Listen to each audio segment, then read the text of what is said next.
नाज़रीन व सामईन अस्सलाम वालेकुम रहमतुल्लाह। हम इस्लाम के सियासी निज़ाम के हवाले से बात कर रहे हैं और पिछली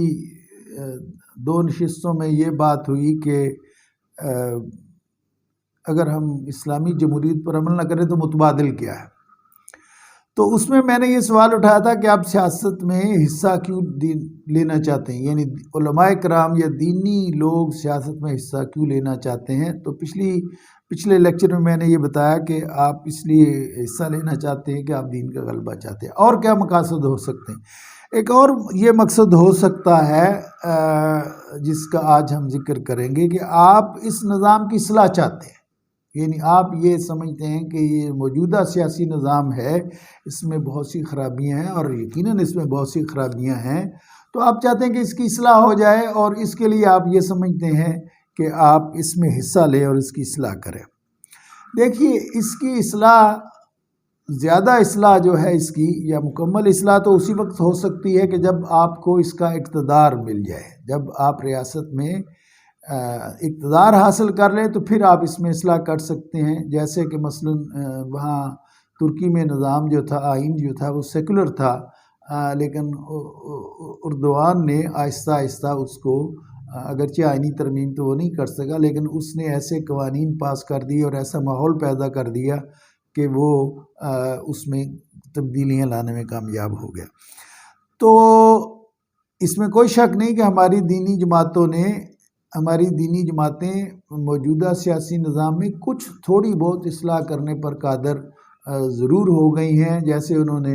आइन में कुछ इस्लामी दफ़ात डलवा ली है, या बाज़ कवानीन जो हैं उनको इस्लामी बनवा ली है, लेकिन बहुत सारी जगहों में कामयाब नहीं भी हो सकी। आइन में अभी भी ऐसी चीज़ें बाकी हैं जो इस्लाम के मुताबिक नहीं है, और बाज़ कवानीन भी गैर इस्लामी बन जाते हैं। जैसे सूद की हमायत करने वाले कवानीन मौजूद हैं, ट्रांसजेंडर वाले कानून मौजूद हैं, इस्लामी औकाफ की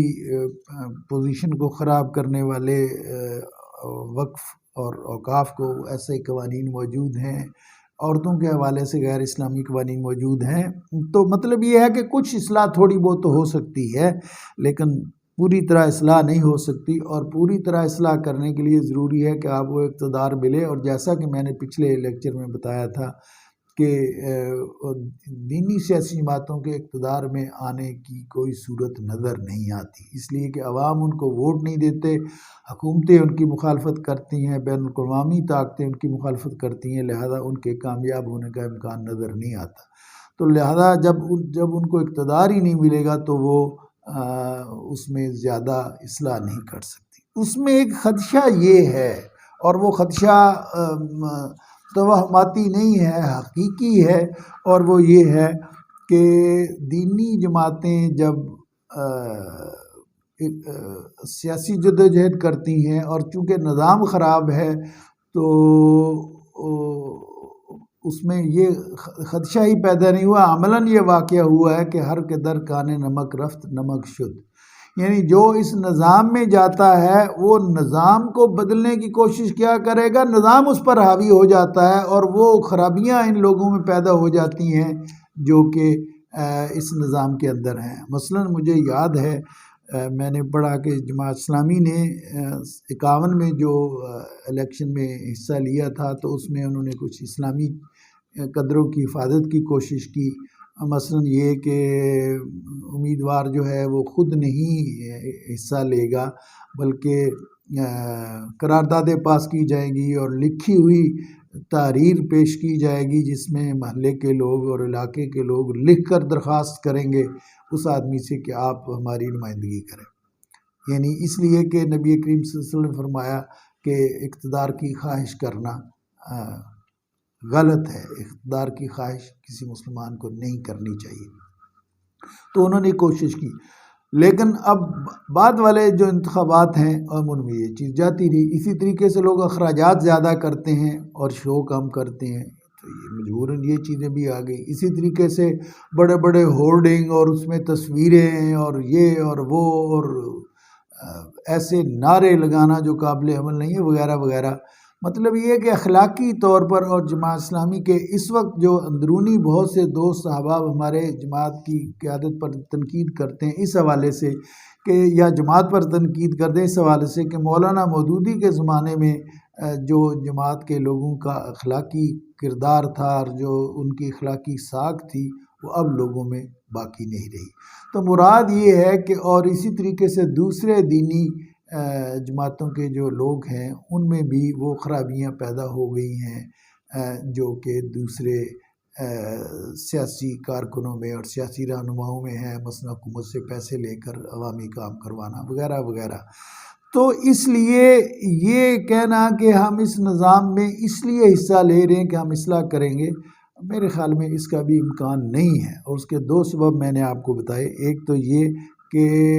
اگر آپ کے پاس طاقت زیادہ نہ ہو اور ایک ایک دو دو آدمی ہو تو آپ زیادہ سے زیادہ برائیوں کی اور خامیوں کی نشاندہی ہی کر سکتے ہیں، ان پر عمل نہیں کروا سکتے۔ اور دوسری بات یہ ہے کہ اس چیز کا غالب خدشہ ہے کہ چونکہ دنیا پر غالب تہذیب جو ہے وہ کفر کی تہذیب ہے، جو مغربی تہذیب ہے، مادہ پرست ہے، خدا رسول کی اور آخرت کی منکر ہے، تو اس کے اثرات جو ہیں وہ ہماری معیشت میں، ہماری سیاست میں، ہماری معاشرت میں داخل ہوتے جا رہے ہیں، اور ہمارے تعلیمی نظام میں، ہمارے عدالتی نظام میں داخل ہوتے جا رہے ہیں اور ان کو غیر اسلامی بنا رہے ہیں۔ لہذا اس چیز کا بہت امکان ہے کہ ہمارے جو دینی لوگ، ہمارے جو دینی سیاسی لوگ اقتدار کے حصول کے لیے، اگرچہ ٹھیک ہے وہ یہی کہتے ہیں ہم اقتدار اپنے لیے نہیں چاہتے، اسلام کے لیے چاہتے ہیں، لیکن عملاً جو اس کا نتیجہ نکلا ہے اور نکل رہا ہے اور ہماری آنکھوں کے سامنے ہے وہ یہ ہے کہ وہ ہر قدر کانے نمک رفت نمک شد والی بات ہے، اور وہ ان اخلاقی کمزوریوں میں مبتلا ہوتے جا رہے ہیں اور ہو گئے ہیں جن میں کہ دوسرے سیاسی لوگ مبتلا ہیں۔ لہذا یہ کہنا کہ ہم موجودہ سیاست میں اس لیے حصہ لیں کہ ہم اس کی اصلاح کر سکتے ہیں، میرے خیال میں یہ بھی ایک کمزور بات ہے اور تجربہ اس کی تائید نہیں کرتا۔ وآخر دعوانا الحمدللہ رب العالمین۔